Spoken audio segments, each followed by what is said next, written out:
Jangan lupa like dan subscribe ke video ini ya teman-teman. Bismillahirrahmanirrahim. Assalamualaikum warahmatullahi wabarakatuh. Perkenalkan, nama saya Rena Aprilia Soleha dari kelompok 2. Di sini saya akan menjelaskan tentang model pembelajaran proyek. Apa itu model pembelajaran proyek?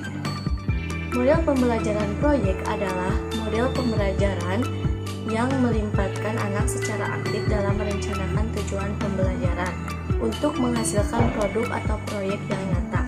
Jadi, maksudnya dalam model pembelajaran proyek ini, anak terlibat secara langsung. Tidak hanya guru yang berceramah memberikan materi, namun anak juga ikut berbicara.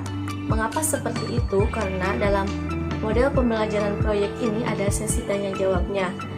Karena dalam langkah-langkah pembelajarannya itu kan ada memilih topik. Nah, dalam memilih topik tersebut, anak dituntut untuk memberikan pertanyaan kepada guru untuk menentukan topik apa yang akan dipelajari saat ini. Assalamualaikum warahmatullahi wabarakatuh. Perkenalkan, nama saya Diana Julianti. Di sini saya akan menjelaskan tentang model-model pembelajaran proyek pada anak usia dini. Pembelajaran proyek ada 3. Yang pertama, pembelajaran proyek total untuk anak usia dini. Pada model ini, menghendaki setiap bidang studi menjadi satu untuk menunjukkan keterkaitan dalam bidang studi lain, membentuk satu kesatuan yang utuh.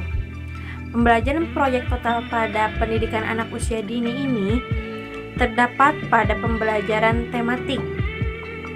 Pembelajaran tematik diajarkan pada anak usia dini karena pada dasarnya anak usia dini masih melihat segala sesuatu sebagai satu kesatuan atau holistik. Perkembangan fisik anak usia dini tidak dapat dipisahkan dengan perkembangan mental, sosial, dan emosional.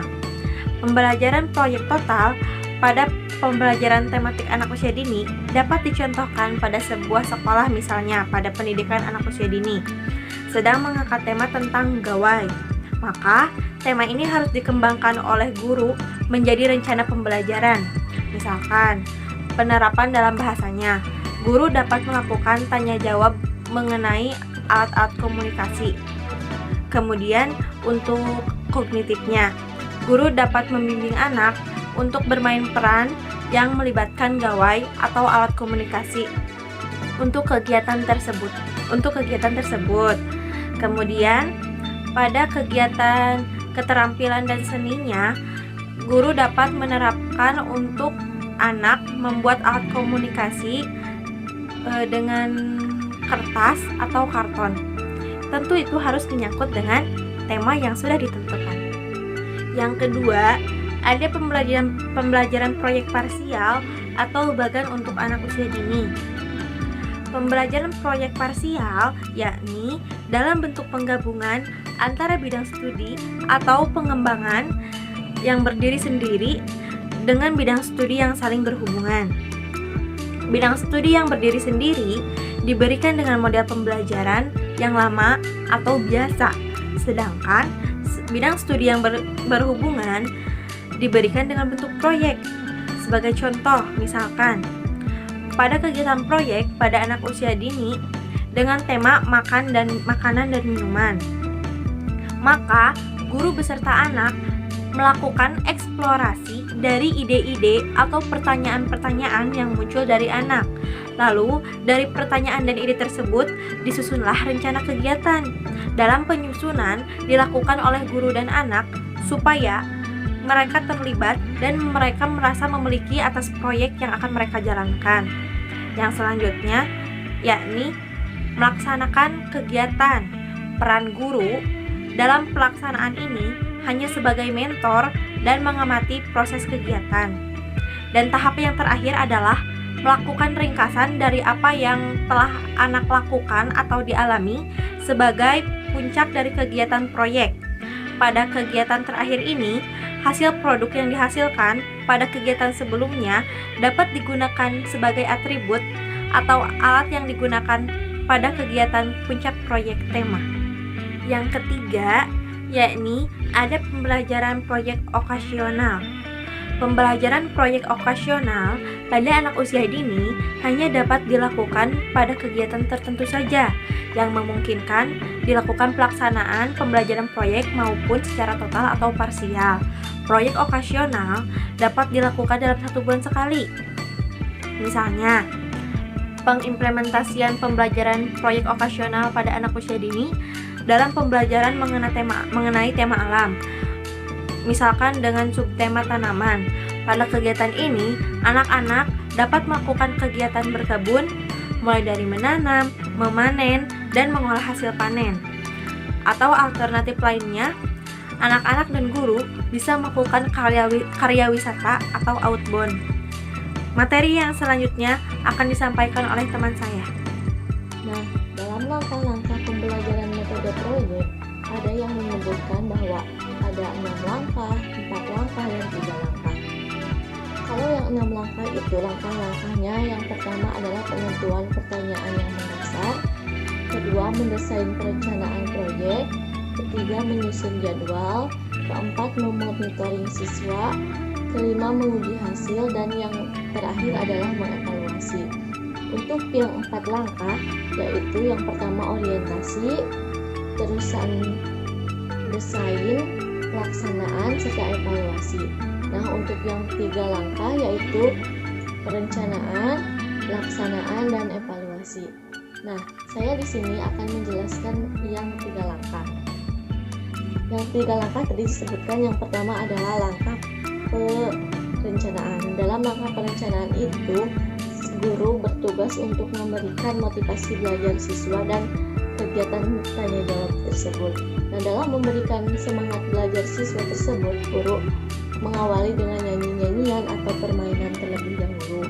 Dalam sesi tanya jawab, contoh dalam minggu ini materinya tentang seperti memilih, anak itu milih atau bisa mengajukan pertanyaan mengenai institusi atau lembaga-lembaga seperti lembaga kesehatan, lembaga pendidikan, ataupun lembaga-lembaga apa saja. Nah, contohnya mengambil tema kantor pos. Nah, di sesi perencanaan ini, guru memulai sesi tanya jawab bahwa di kantor pos itu ada apa saja, hal apa saja yang menjadi ciri khas kantor pos. Terus, dalam sesi pelaksanaannya, guru merencanakan jadwal untuk berkunjung ke kantor pos. Contoh bahwa orang tua murid dan guru itu sudah deal, maka kegiatan akan dilaksanakan di luar kelas, yaitu dengan berkunjung ke kantor pos. Nah, di kantor pos tersebut, siswa dituntut untuk bertanya kepada pegawai-pegawai yang ada di kantor pos, kepada pengunjung, mau apa ke kantor pos itu, di kantor pos itu ada apa aja, seperti itu. Terus, untuk yang terakhir adalah evaluasi. Nah, dalam evaluasi ini ketika kunjungan sudah selesai dan kembali lagi ke sekolah, siswa kan pasti diberikan kenang-kenangan itu seperti amplop, perangko, atau apa saja. Nah, di situ guru menyimpulkan bahwa di kantor pos itu ada apa aja seperti amplop, perangko, surat apa saja, terus sampai ada seperti contohnya kan kalau mengirim uang itu ada tanda yang disebut dengan misal, seperti itu. Assalamualaikum warahmatullahi wabarakatuh. Perkenalkan, nama saya Sri Nuraini. Di sini saya akan menjelaskan tentang kelebihan dan kekurangan pembelajaran berbasis proyek. Yang pertama yaitu kelebihan. 1. Meningkatkan motivasi dalam pembelajaran, yaitu ketika siswa tekun dan berusaha keras dalam mencapai proyek atau pekerjaan sehingga proyek tersebut selesai dengan baik, maka disinilah guru harus memberikan reward atau penghargaan yang dapat menimbulkan motivasi kepada siswa. Yang kedua yaitu meningkatkan kemampuan pemecahan masalah. Dengan adanya pemecahan masalah akan menjadikan anak lebih aktif dan tertantang untuk menyelesaikan dan memecahkan masalah yang lebih kompleks lagi. Selain itu juga anak akan lebih peka terhadap pemecahan masalah yang terjadi di lingkungan sekitarnya. Yang ketiga yaitu meningkatkan kolaborasi. Dalam hal ini, pentingnya kerja kelompok dalam proyek memerlukan kolaborasi dan juga mempraktikkan keterampilan komunikasinya. Dengan adanya komunikasi, maka akan adanya kolaborasi antara siswa dengan siswa dalam menyelesaikan sesuatu, seperti membuat kue. Nah, di sini akan timbulnya ide-ide terhadap siswa tersebut yang akan menimbulkan kolaborasi. Yang keempat, yaitu meningkatkan keterampilan mengolah sumber. Dalam keterampilan ini, anak akan lebih berpikir kritis dalam mengolah suatu informasi sebagai jalan dalam penyelesaian proyek tersebut. Yang kedua yaitu kekurangan. Setiap mata pelajaran memiliki kesulitan tersendiri yang tidak dapat selalu dipenuhi di dalam proyek.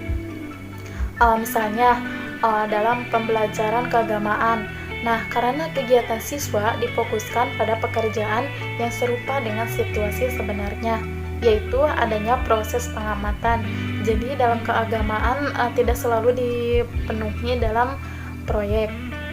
Yang kedua yaitu sulit untuk memilih proyek yang tepat. Karena untuk memilih proyek itu sulit, terutama pada konsep, topik, pertanyaan-pertanyaan untuk anak. Karena dalam proyek harus menarik perhatian anak dan dan pembelajarannya pun lebih bermakna, sehingga akan disimpan di memori jangka panjang anak. Yang ketiga yaitu menyiapkan tugas bukan suatu hal yang mudah, karena kerja proyek memuat tugas-tugas yang kompleks berdasarkan kepada pertanyaan dan permasalahan yang sangat menantang, dan memutuskan siswa untuk merancang, memecahkan masalah, membuat keputusan, melakukan kegiatan, investigasi, dan serta memberikan kesempatan kepada siswa untuk bekerja secara mandiri. Nah, ini akan sangat sulit dalam menyiapkan tugas-tugasnya. Yang keempat yaitu sulitnya mencari sumber dan referensi yang sesuai, karena dalam hal ini siswa secara aktif mencari sumber informasinya secara mandiri, dan ini akan sangat menyulitkan kepada anak. Sekian dan terima kasih.